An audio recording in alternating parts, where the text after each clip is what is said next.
Yo, RX back with another breakdown of another pay-per-view. I feel like we just had a pay-per-view, and now we have another one, and God, am I fucking hype for this one.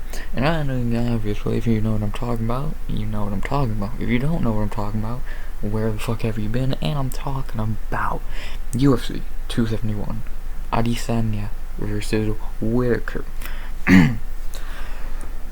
15 fight card, stacked card, video's gonna be long as shit, card's gonna be long as shit, and I love it. I fucking love it, mate.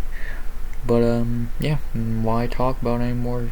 Let's actually break it down. But before I do, like, comment, sub, all that fucking shit, please. And, 100 goal by the end of the year. So, with that being said, not much more to say, then let's get into the bitch. And we start off the card with a fucking banger. Jeremiah Wells versus Mike Mustafa, aka and better known as Blood Diamond. Lord, what a fight we have here. Let's start off with Jeremiah. This is his second UFC fight. In his first UFC fight, he came in on short notice versus Wesley Alves, crushed him in round 2, looked great doing it. And then after that, he was booked versus Jake Matthews, end of last year. He got Wells got COVID. Then he was booked versus Tim Means for last week's card. It would have been on, but Means pulled out, so Blood Diamond's opponent pulled out around the same time, so they threw Wells in here. The one big surprise was that you really don't think, but it's true, he's 35. I would not guess this guy's 35, but the guy's 35 years old. Holy shit. And he's good. He's good. Like I said, ran through Wesley Alves, which I don't look at Wesley Alves as an amazing win, but it's a win on short notice, and now he's the one welcoming the very hyped Blood Diamond to the UFC.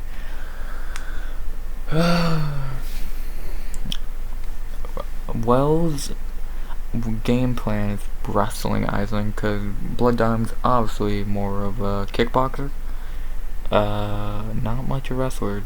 So wrestling is Jeremiah's main game plan here, you would think. Even though he has a lot of power in his hands and all that, though he can try to strike with Blood. I don't know how well that ends, though, so yeah, so. But now we do talk about Mr. Blood Diamond. 3-0, it says. His last fight was about beginning of 2020, almost exactly 2 years ago now. He was supposed to fight Oren Roxy. That was going to be a layup win. Now he actually has a very, very tough challenge in Wells. Obviously, Blood coming out of City Kickboxing with Izzy and Oliberg and Hooker, so he's ready. That gym is no joke. I know people make the joke, shitty kickboxing creative, but no, that gym is very talented. For for the lack of champions they get or have, they have one, but that could change within a couple years. But right now we're looking at Blood in his UFC debut, and not much to say about his background. Obviously, he dominated on the kickboxing scene, and that's why everyone's so hyped for his debut. But now we're here. Now we actually gotta talk about this. This is a weird fight to break down and look at, because you gotta look at it in one of two ways. Does Blood Diamond have wrestling? And if he doesn't, Wells is just gonna wrestle fuck him. But if Wells tries to strike with Diamond, will Blood knock him the fuck out? That's the tough questions here. Personally, wow, this is a tough one. This is a very tough fight, because I think I think it can go either way. The betting odds for this fight, I think, are a little insane. Jeremiah Wells coming in at minus 230 to plus 180. No. I'd have near even 115 a piece. I don't get the big favorite for Wells. I guess people really think Blood's not gonna transfer well into MMA, which I understand, but still 230, no. But with that being said, I might start the card. Start off the card picking an underdog. It's hard not to lean for Blood, man. He's younger, even though it does not show on Tapology, but I believe he's 28, which not even just prime yet. And if it stays on the feet, he might be the better striker. So I think Blood could really surprise people here, and that's why I think he's gonna do it, man. Let's see. I'm gonna 74% on Topology. Shit. Yeah, I'm going Blood Diamond. I think he could surprise people and go out there and wreck Jeremiah, or the hype train could be fucking railed ASAP. So I'm going Blood Diamond by knockout in the first. I think we start off the card with a crazy fight. I'm going first dog of the night already, and I don't think I'm picking many. 2, 3, I think. So yeah, start off the card with one of them, man. Blood Diamond knockout in the first. After that, an interesting fight in the bantamweight division. Douglas Silva de Andrade versus Sergio Morozov. So let's start with Douglas Silva de Andrade. So the main thing people are seeing when you look at Silva, he's up there in age, 36. But he's been around forever, and he's fought a lot of the top dogs at 135. Rob Font, Marlon Vera, Piotr Jan, Henan Barao, Lerone Murphy. He's 45, but you get my point. So he's not had these cakewalk fights. In back-to-back fights, he went Rob Font, Marlon Vera, Piotr Jan. And he won one of those three, But now, he had a couple, in his last fight, real easier of a fight against Prello, who he fucking made float for a second, dropping him badly, while Prello went for a body shot or leg kick, and he flatlined him. So he still has power, obviously, but being 36, that power, stamina, and all that could be going soon, man. Plus all the damage he's probably taken in some of these fights. Piotr Jan, man. But yeah, he impressive knockout, man. And I'll give him this. Like I just said, he fights killers. He does not go for these easy fights. Morozov ain't an easy fight. So props for Andrade, man, for being always fighting top dogs. But now we gotta talk about his opponent, Sergio Morozov. I think, if I'm correct, he's 2-1 UFC. One Tapology would like to load. Sorry, 1-1. Okay. In his debut, obviously not an easy fight against Umar Nurmagomedov. Thanks, thanks UFC. Really easy of a fucking debut. But then came back about a year and a half later and got a nice one against Khalil Taha, where he just looked like the better fighter, because he is. 32, another one of those Kazakhstan fighters. There's plenty of those in the UFC lately. He's not another one to add to that list, man. And he's good. I think he still needs to develop some of his skills, but if he can develop some of his skills, he can be a player at 35. Again, that Taha fight, he just used pressure fucking really well, and it got him a W. and now against Andrade. Don't leave your chin up. It's the best advice I can give you. Don't leave your fucking chin up, cause Andrade will fucking punch you. Is it weird calling a dude Andrade being an MMA fan? Cause when I think about Andrade, I only think of one fighter. Cause that's the point. Yeah, betting odds for this have really changed since I last checked about a week ago. Morozov coming in minus 210 to plus 175. And I think Morozov should be the favorite, but not by 210. I would say 150. Minus 150 to plus 130. I think he should be the favorite, but I don't understand this minus 210 debacle. But whatever. Whatever. I agree, I'm picking Morozov, but I am not picking him looking at him as a minus 200 plus favorite. But that's what I think. So, yeah, I think Morozov can just get himself to a decision without getting his fucking head knocked off. And I think he's gonna do it I think he's gonna win this fight by decision. Might not be easy in the first, but with Andrade being older, I think he'll probably start gassing a little bit, and I think Morozov can get the decision. So, Sergio Morozov by decision.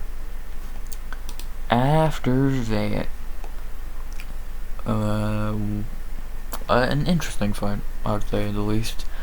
Jacob Mamba Malkoun versus AJ Dobson. Let's start with Jacob Malkoun. Let's be honest, only in the UFC because he's friends with Robert Whittaker.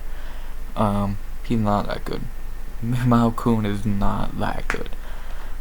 In his debut, he got completely flatlined by Phil Hawes. And then not even a year later, not that long after, in his second fight, he literally laid on Abdul Razak Al Hassan for 3 rounds in one of the most boring fights of the year. So really, he's no striking or wrestling. And I've seen that a couple times in this MMA thing.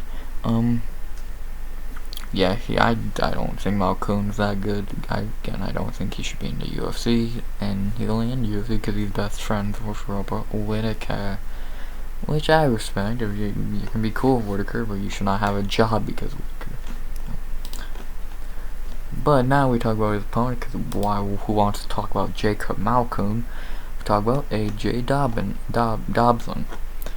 Coming off Contender Series, looked very good, pushing the pace, got a nice submission win. He looks good. He's what, 30? He looked good in that fight. Looked very, very good in that fight. But now can he transfer that performance into the UFC? That's the tough question. I think he can. I think this is a really easy fight for him to do that, to be honest. I don't look at Malkoun as, if he can just stay on the feet, I think he easily can win this fight. And the betting odds only have him at minus 160 to plus 135. I look at it as this, and I love this analogy I heard, I think by the Gambling Addict a while back. On the feet, Dobson is easily minus 500. On the ground, he's more of a minus 160, I guess is the way I would word it. But, yeah, I think Dobson should win this pretty easily. And I think he should be at least a minus 200 favorite. I think if he connects one good time, Malkoun's done. I don't look at Malkoun as a strong chin, and I think Dobson has way more than enough power to knock him the fuck out. So I'm going AJ Dobson by knockout in the first. Yeah, I'm not too worried. So AJ Dobson by knockout in the first, pretty fucking confident. After that, we got, instead of a Whittaker boy, we got an Adesanya boy. One of Izzy's teammates, Carlos Black Jag Alberg versus Fabio Water Buffalo Charant. for the start of Carlos Arberg. In his UFC debut, well, actually, on a contender series he looked good, getting a quick knockout. But then in his UFC debut against Kennedy Nzechukwu, he had a back and forth war. But in that first round that he dominated, he gassed, and then Kennedy did not. And halfway through the second, Kennedy dropped him. Kennedy dropped him and got the huge upset win. That's the one thing Alberg can't do in this fight. If he does have Sharant hurt, he can't gas himself trying to get the finish. Because if you don't get that finish, you're kind of screwed. So, but Alberg does seem like he's a pretty good fighter. He, just like Blood Diamond earlier, he does train with his City Kickboxing, and he's good. I think he's good. But to talk about his opponent, who I don't think is that good, Fabio Sharant. Fabio is 0-2 in the UFC. I think if I remember, did he come in on short notice versus Alonzo Menifield? Oh, and he did lose on Contender Series. So he lost on Contender Series, won 3 regional fights, then came to the UFC against Alonzo Menifield. Menifield just steamrolled him, subbed him easily, and then later that year, last year, Sharant came back against William Knight and got flatlined. So 0-2, and now he needs this one, but the UFC cannot make it any harder for him right now. He went from Menifield to William Knight to now Alberg. God damn, UFC hates this poor guy. Alberg is only a -195 favorite. I call bullshit. I think he should at least be 300. I think Alberg should win this easily. And honestly, if you ask me my lock of the card, probably Carlos Alberg. Yeah, probably my lock of the card is Alberg, because I think he should win this easily. If Knight and Menifield can, I think Alberg easily can. And I don't think Sharant's unless Sharant goes out there with the smartest game plan you've ever seen a fighter use, then fucking props, man. But I don't think he's gonna do that. I think Alberg's gonna go out there and ruin him. So I'm going Carlos Alberg by knockout in the first. Very, very, very, very confident. He's my lock for the night for a reason. I'm going Alberg by knockout in the first. Man, 4 fights in, 3 finishes on my picks already, and we're only 18 minutes in. Damn. I say this every video, and I'm not rushing. Just, do you really want to hear me talk about Fabio Sharant and Jacob Malcolm? Didn't think so.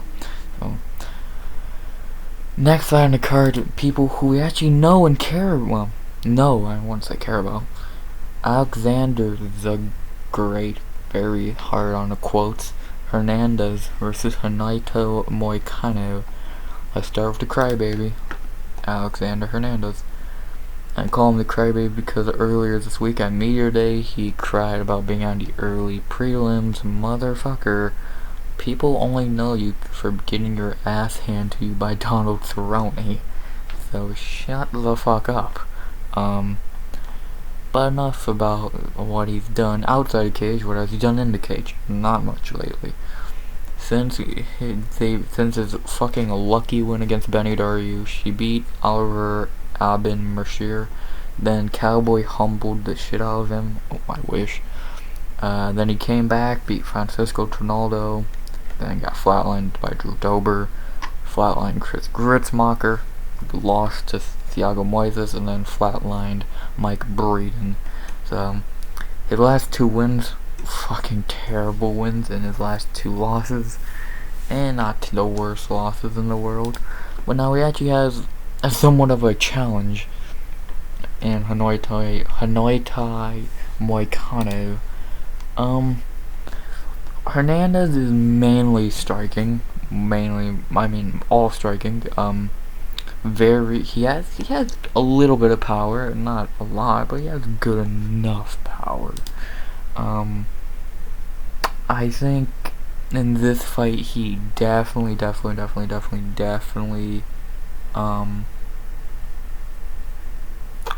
can win if it stays on the feet.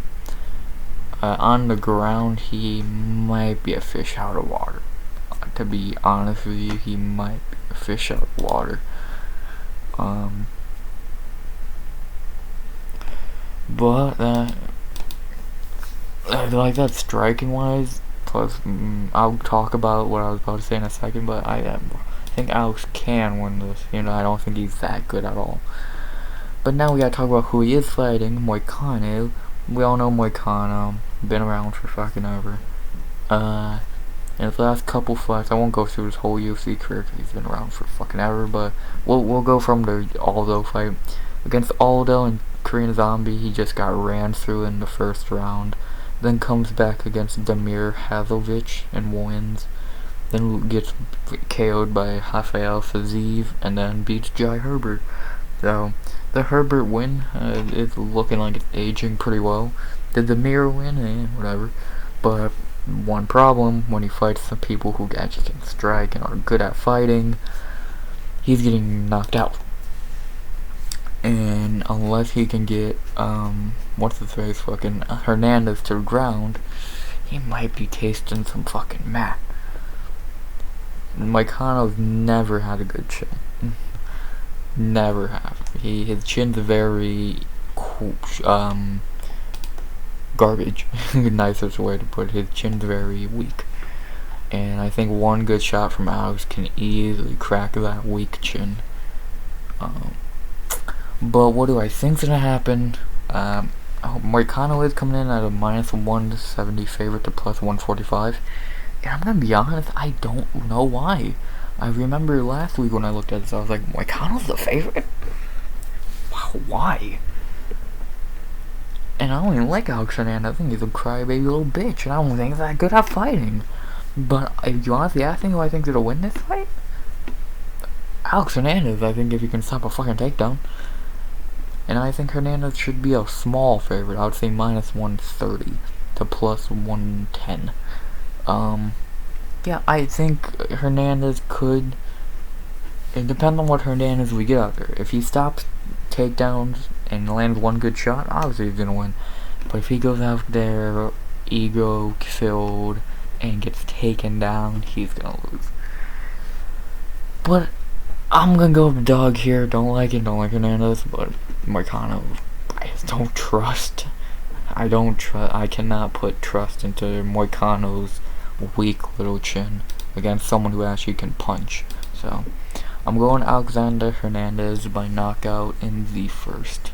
I think he can crack that chin of Moicano, and I think he can do it. If he doesn't do it early, he might not do it at all, but even if he doesn't do it early, he might still squeak by on a decision. So I'm going Alex Hernandez, second dog of the night, by knockout in the first. Damn, back-to-back fights with a finish in the first. I hope I'm not. I hope that doesn't age like fucking milk. So, but now we move on to the next fight, and I think the last fight on the early fucking prelims. Ronnie Lawrence versus Mana Martinez. Let's start with Ronnie. Dana sees something in this kid, man. He reminds me, and a lot of people, of Merab Dvalishvili. He's just constantly fucking wrestling you. He's just fucking constantly wrestling you. He does not care.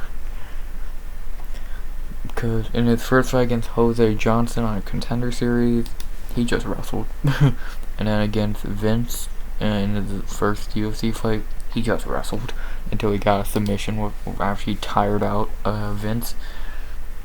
So wrestling is his game plan, and obviously Monty's game plan should be stopping it, but I don't know how confident I am in doing that. Wink wink, nudge nudge to what I'm gonna say in a little bit. But we've not really got to see much of Ronnie striking, which I'm very interested to see. If we get to see a lot of his striking, and he was booked to fight Trevin Jones earlier last year, but that fell through. But that would have been a very good test for Lawrence. You know, he botched his fucking weight cut. Good job. But yeah, Dana sees something in this kid, and if Dana sees something in somebody,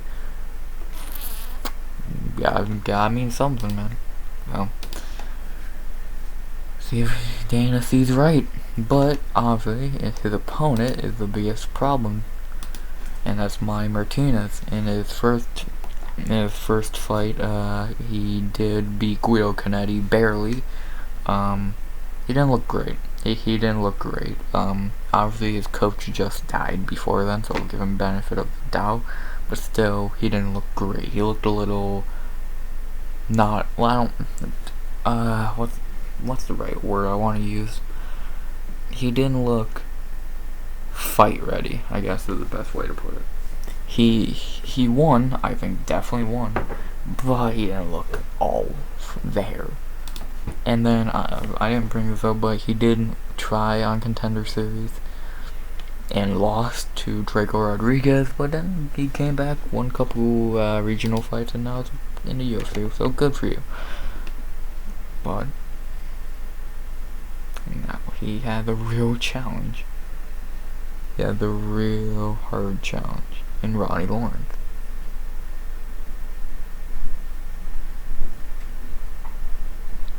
One second.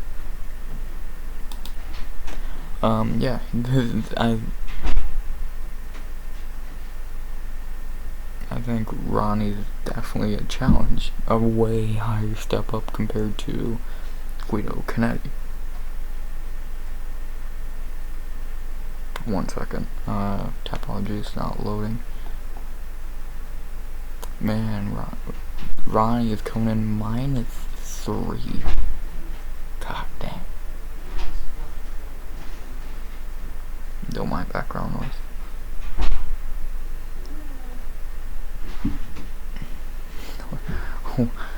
Yeah, Ronnie Lawrence coming in -300. That's insane. They are really thinking he's just gonna rob this little boy. Damn. I think Lawrence is good. He's definitely a step up from Guido Canetti. I don't think that's in question. If he's a step up from Guido Canetti, but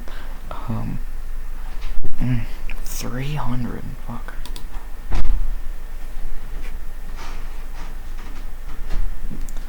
Yeah, it's interesting.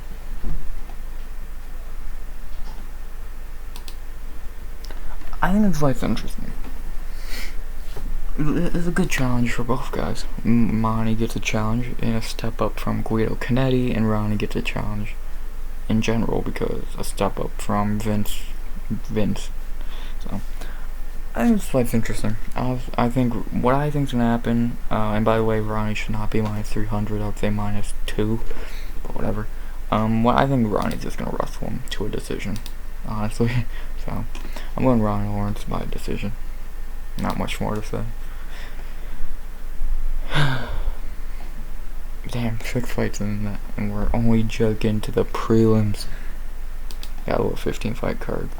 But next fight on the card, speaking of this guy earlier, William the Nightmare Knight versus Maximus Grisham.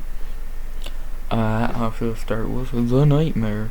William Knight is coming out on short notice in this fight for stepping in for Ed Herman about a week or two ago, which props, respect. William Knight has had an up and down UFC career so far. Got a nice win on Contender Series.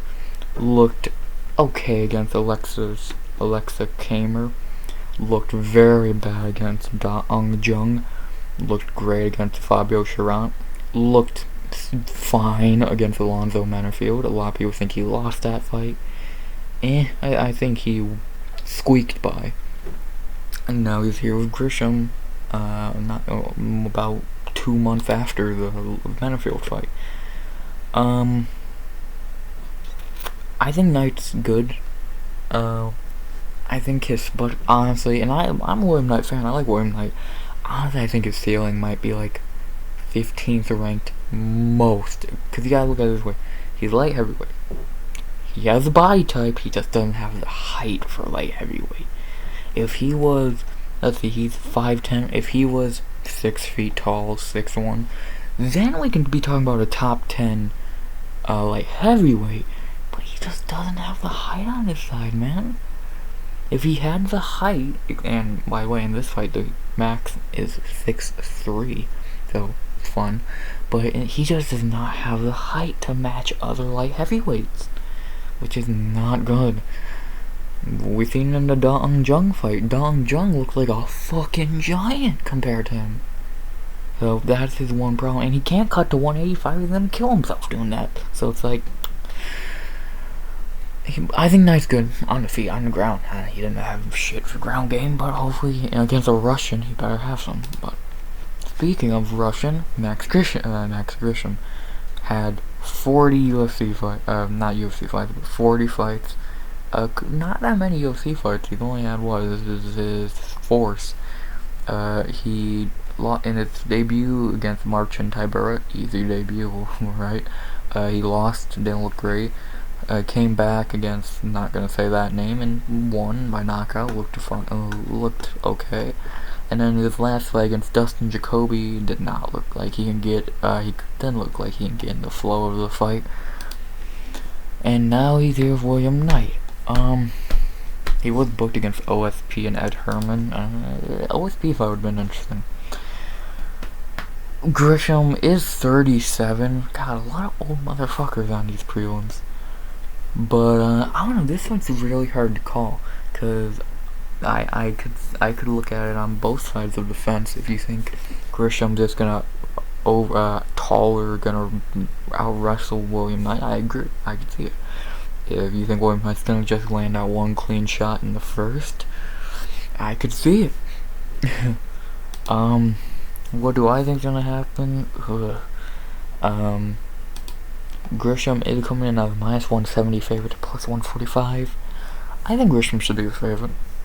I agree with that betting odds, but I mean, I'm picking the little bit of bias in this, but mainly I think Knight could land a one clean shot on Grisham. I don't look at Grisham as having an amazing chin, especially for his age, and the taller they are, the harder they fall. So I think William Knight's gonna land a one clean shot. So I'm going William Knight by knockout in the first. I think he can land a one clean shot, and if he does, Little Max is going down. So I'm William Knight by knockout in the first, my third dog pick of the night, and might be my no spoilers. Knight knockout in the first. After that, some ranked bandwidth flyweights. Alex shockingly didn't pull out of this fight. Perez versus Matt Danger Chanel. Let's start with the guy we've not seen in 4 years. Alex Perez. Alex Perez, we've not seen him since the Figueiredo fight and the end of 2020. He tried to get booked in 2021 4 times. All of those fell through, because he withdrew, his opponent withdrew, his bout got rescheduled, got COVID, and it's like, fuck, man, I feel bad for this guy. He just can't get a fucking fight. But now he's finally got one, and it's a pretty easy fight. Perez is good. People might have forgotten, but he's still a top-ranked flyweight. If he wins this, and let's say a couple months wins another one, he's going to be getting a title shot again. He did look shitty in that title fight against Figgy, shooting and getting choked out within 2 minutes. But title fight jitters, man. Yeah, that's cool. Yeah, those title fights jitters, man. But Can't get those jitters now, man. You gotta fight. And I think Perez has all the anger in him to go out there and just murder. And with his opponent, Matt Schnell, who let's talk about, I think he's gonna do pretty easily. Schnell in his last fight at bantamweight, in his last 2 fights against Bontarine, he looked terrible, and against Tyson Nam, he squeaked by on a split decision. He lost to Pantoja, Rob Font. I don't look at Schnell as that good, personally. In his last couple, he just not looked that good in his last couple fights, and I don't really want to talk about him anymore because I don't think he's that good. And with that being said, the minus 400 favorite Alex Perez, which is fucking insane. I think he's gonna win. I think Perez is angry. He's not got a fight in way too long. I think he's gonna run out there and run through Schnell. So I'm going with Alex Perez by knockout in the first. He would be my lock of the night if Carlos Albury was not on the card. So I'm going Alex Perez by knockout in the first. Pretty confident. Oh boy, next I got 36 minutes in. Next fight on the card, the fight on the card I'm most hyped for, Roxanne the Happy Warrior Monaferry versus King Casey ONeal. Let's start with the Happy Warrior, the legend, in her last MMA fight. She's done after this. 50, number 50, man, number 50. And poor Roxy's had a bad go as of late. In her last 5, last 5. She beat Barber in that insane upset, then lost to Lauren Murphy, beat Andrea Lee, and then got whooped by Arjua and Talia Santos. Like, Roxy's a legend, man, but my god, she's 39. She's up there in age. She's done. It's cool she got to 50 UFC fights, but this is just gonna be a murder. Would it be cool to see Roxy go out on another big upset against a prospect and go out on a W? Yes. Is it gonna happen? Fuck no. And talk about that prospect, is King Casey ONeal. 3-0 in the UFC. It looked great against Dobson, I know not a good win. Looked great against Procopio, subbing her, no one expected that. And then looked great against Antonina Shevchenko, again, not a great win. If you want to say this is her first real challenge, I guess.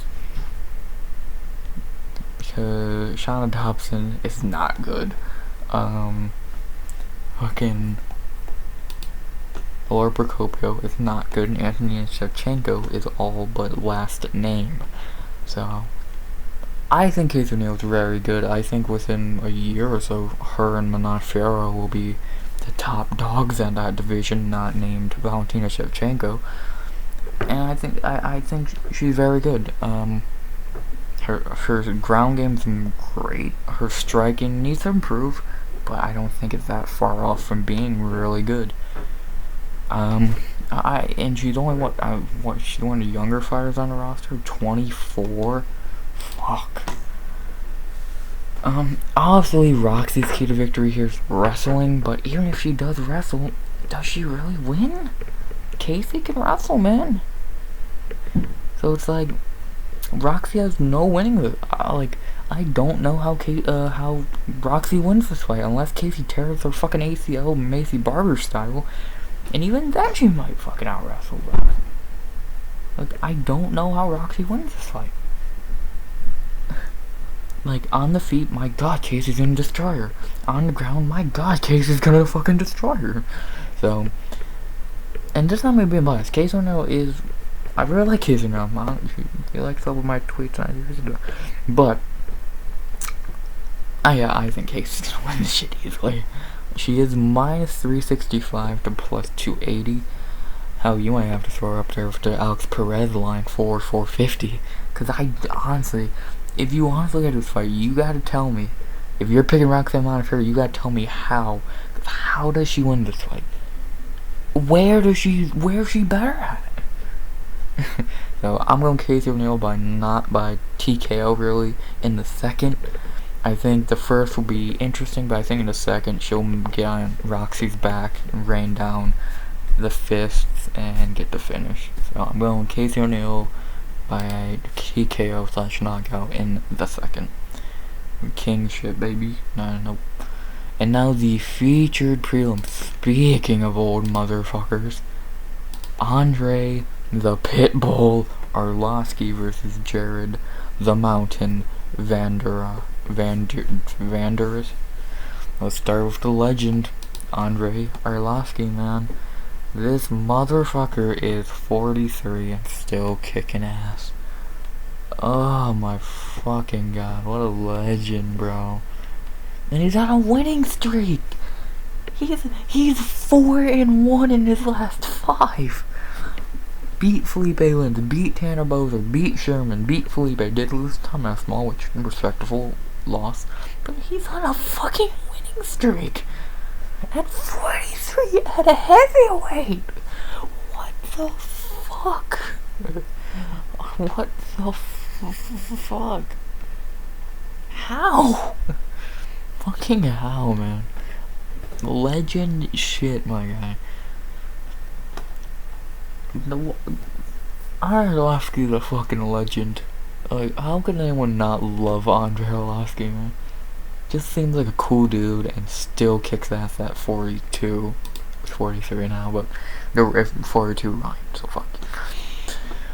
But talk about his much younger opponent, but much shittier, Jared VanderRoe. I'm not gonna spend much time on VanderRoe. Why is he still in the UFC? In his 3 UFC fights, he looked awful against Spivak. He looked okay against Tafa, and he looked awful against Romanov.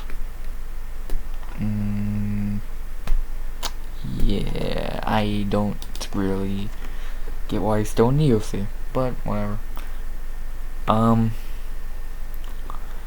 Yeah, I'm not gonna waste much time on this fight, and yes, I might be rushing a little bit now since we're in the 40+ minute mark, and we're not even on a main card, but yeah, I think Lasky should win this pretty easily by and in the bigger cage, he can just a point fight. And he is the -170 favorite. I'd move him about 190. I would have him on 195 on the cusp of 200. The only way Jared wins this is if he early clips Lasky, which I don't think he's gonna do personally. But we all know Lasky's chin's always been questionable. But I have Jared VanderRoe is gonna be the one to clip it. So I'm going Andr Lasky by decision, pretty confident. The legend. And holy shit, that could have been a card by itself. So that's the prelims. So let's not waste much time. Get into this awesome main card with an awesome fight. Nasrat Haqparast versus Bobby King Green. Let's talk about Kelvin Gastelum. Nasrat in his last fight got a huge step up against fucking Dan Hooker. But before that, beat Haka Garcia, Alex Munoz, lost to Drew Dober. You know, it's in a pattern. He loses to guys who actually know what they're doing. Nasrat's good. I think Nasrat's good. I think he still has room to improve. He is only 26. But I think he can improve a lot still. I really think he can still improve a lot. But for a veteran opponent, Bobby Green, he's got better with age, man. In his last couple fights, and let's go back to the Guida fight when all of this started. And against Clay Guida, looked good. Against Lando Venata, looked good. Alan Patrick looked good. Got robbed versus Moises. Looked very good against Rafael Fiziev. And then KO'd Ali Quinta. That really in his last 6, he's only lost 1 if we're being honest. And that's against Fiziev. Can't even get mad at that. And now he's fighting Nasrat. How has he not been ranked yet, my guy? Fuck. But Bobby Green, man, getting better with age.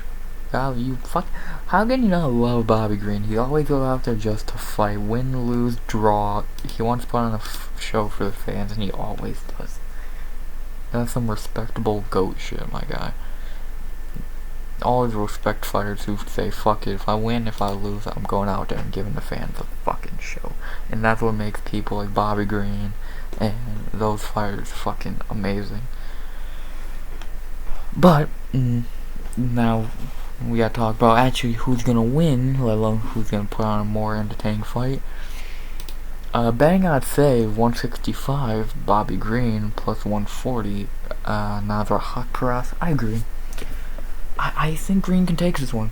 I think that may be a very interesting fight. If they try to brawl, I don't know who's gonna win those exchanges. If they try to wrestle, I might give that to Bobby Green a little bit. So I think it's a very good fight. I'm interested how they strike against each other. But I am gonna go with the King, Bobby Green, by decision. I think he can win this, definitely. I think, like I said, striking wise, I'm very intrigued to see how that goes. I right now thought about that right now. Striking in this fight could be very, very interesting. But wrestling, I think I'll give it to Bobby, barely, but give it to Bobby. King Green decision, baby. Next on the card, not going to waste much time on this because this is just going to be a murder. Kyler the Matrix Phillips versus Marcelo Pitbull Rojo. Start with the Matrix. Really, he should still be undefeated in the UFC because in his last fight against Javier Paiva, he got robbed of at least a draw, let alone win. But before that, he was on a nice 3-fight winning streak against Gabriel Silva, Cameron Ellis, and Song Yadong. He was supposed to fight Rafael Santos, which would have helped him into the rankings, but you know, shit happens. And now he's here, man. He's fucking here. Yeah, against Rojo. I don't get this booking for Kyler. Like, you're giving Kyler, a guy who arguably could be ranked, a fight against fucking Marcelo Rojo. Why? Like, if you want him just get an easy win to get back on track, okay, and that's what he's gonna do in this fight. But I don't know. I don't get the booking for this. But talk about Rojo a little bit. In his last fight against Charles Jourdain, he was winning going into the third, but he did get knocked out late. For that, that was his UFC debut. Yeah, what a great debut. You're winning and then you get flatlined late. Well, in this fight, I don't think he's going to have to wait till the third to get knocked out, because I think Kyler's going to do that for him in the first. Kyler is minus 350. I'd put him up there with the Perez and Casey ONeal lines at around 4. I think he should win pretty easily. Yeah. I think Kyler Phillips should walk through Rojo. Kyler Phillips knockout in the first. Not much more to say. Pretty confident. This is where these fights are getting very, very interesting. The next round card to come into the co-main, Jared the Killer Gorilla Cannonier versus Derek Brunson. Start with the Killer Gorilla, man. Jared Cannonier almost perfect at 185 besides the one loss to Whittaker, which can't get mad at.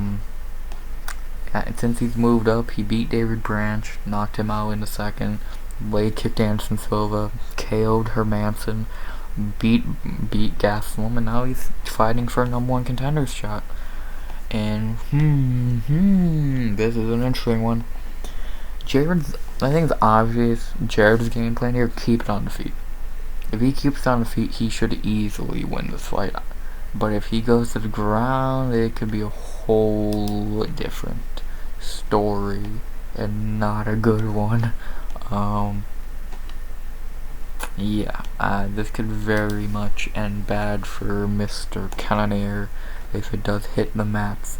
But I don't think it's going to. Wink wink. But talk about his overrated opponent, Blonde Brunson. That Blonde Brunson shit's the most annoying shit in MMA right now. He just wrestling motherfuckers, cause he's not good. Like, let me go through Derek Brunson's last 5 wins. Elias Theodoro, dog shit. Ian Heinisch, dog shit. Edmund Shabazian, I'll give you this. At the time, that was a pretty good win, but now it's not. Now that has aged like fine fucking piss. Kevin Holland, Darren Till, like, he got one of the easiest ways up to a title shot. This whole blonde Brunson shit, nah man, he just got easier fights. Like, how, does no one see this? Blonde Brunson, no, he just got easy fights. He ain't good. Jared actually has fucking beat Kelvin and Jack and fucking Branch. Brunson's beating Edmund Shabazian and Elias Theodoro. Ooh. I think Jared should win this pretty easily if he stays on the feet. Obviously, Brunson's game plan is wrestle, but I don't know. The betting odds have Jared Cannonier coming in at -180 to +155. I'd have Jared at 200.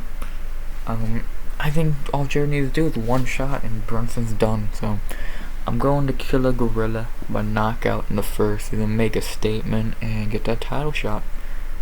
So yeah, kill a gorilla, knockout in the first. After that, I'm not gonna spend much time on this one just cause all I'm gonna say is I'm excited. The co-main event of the evening, we are really getting this fight. Derek the Black Beast Lewis versus Ty Bam Bam Tuivasa. We are really getting this fight. We are spoiled as MMA fans.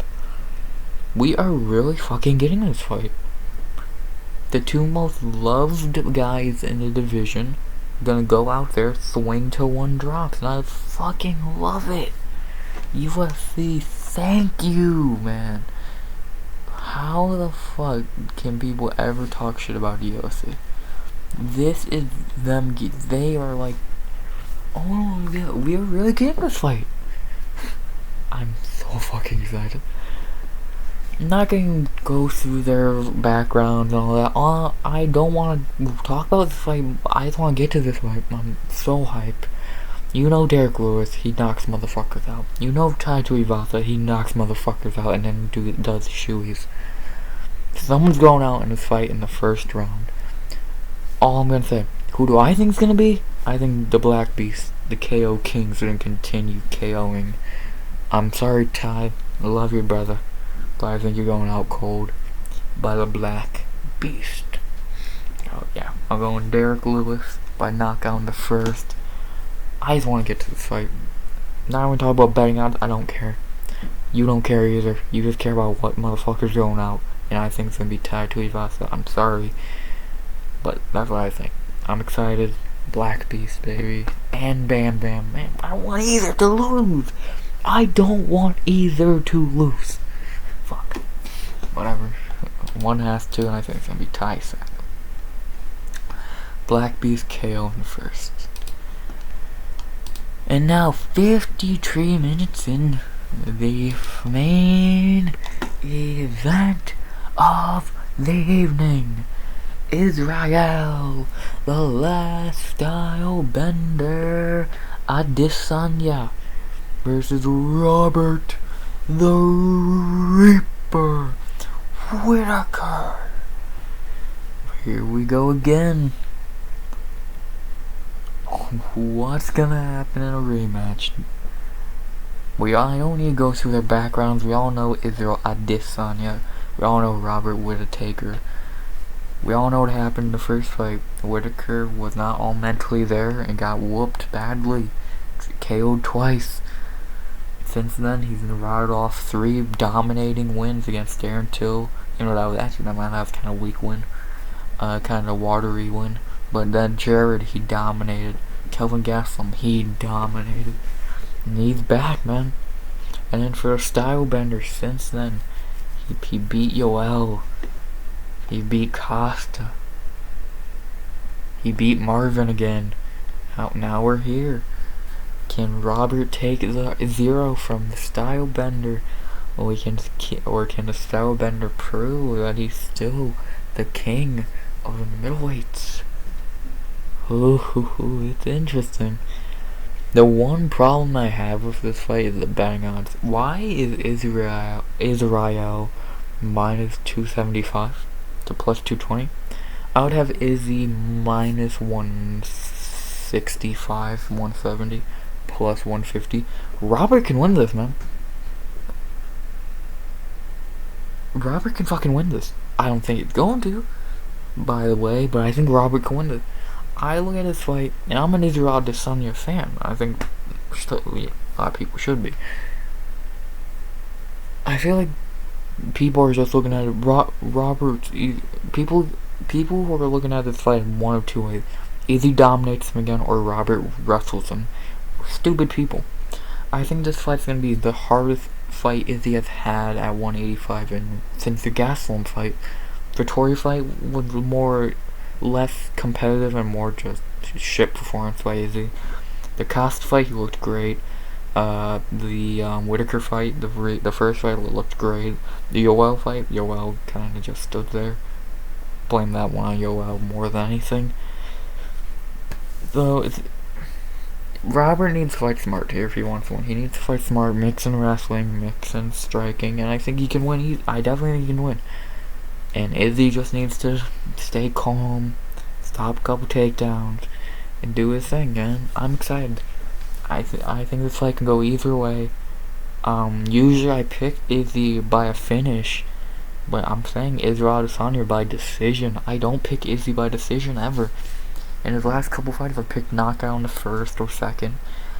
I feel a decision here. I think maybe a late finish by Izzy, but I don't think so. I think it's gonna be maybe a split decision or anything. I don't know. This fight's very hard to break down because this ain't the same guy we saw fight Izzy the first time. And has Izzy gotten better since then? I would probably say kinda. So it's like, what the fuck? But I'm saying, and still UFC middleweight champion of the world, Israel, the last dial bender, Adesanya, by decision. Those are my picks. I'll go back over them one more time before I end this long ass video. I got Blood Diamond by knockout in the first. I got Sergio Morozov by decision. AJ Dobson by knockout in the first. Carlos Alberg by lock of the night, knockout in the first. Alexander Hernandez by knockout in the first. Ronnie Lawrence by decision. William Knight by knockout in the first. Alex Perez by knockout in the first. Casey O'Neill by knockout in the second. Andr Lasky, decision. Bobby Green, decision. Kyler Phillips, knockout in the first. Jared Cannonier, knockout in the first. Derek Lewis, knockout in the first. And Israel Adesanya, decision. Hope you enjoyed the video. Tell me your picks in the premiere chat or in the description down below. Yeah, man, I'm excited, man. I'm so fucking excited. And you'll hear from me obviously for recap Sunday 7 p.m. I think EST, I'm pretty sure. So yeah, man. 15 fight card. It's gonna be a long one. Long recap, long breakdown, long card. I'm hyped, man. I'm fucking hyped. But yeah, not much more to say, guys. Unless I'm forgetting to say something. I doubt it. As always, my voice is gone after about an hour of talking. RX out. And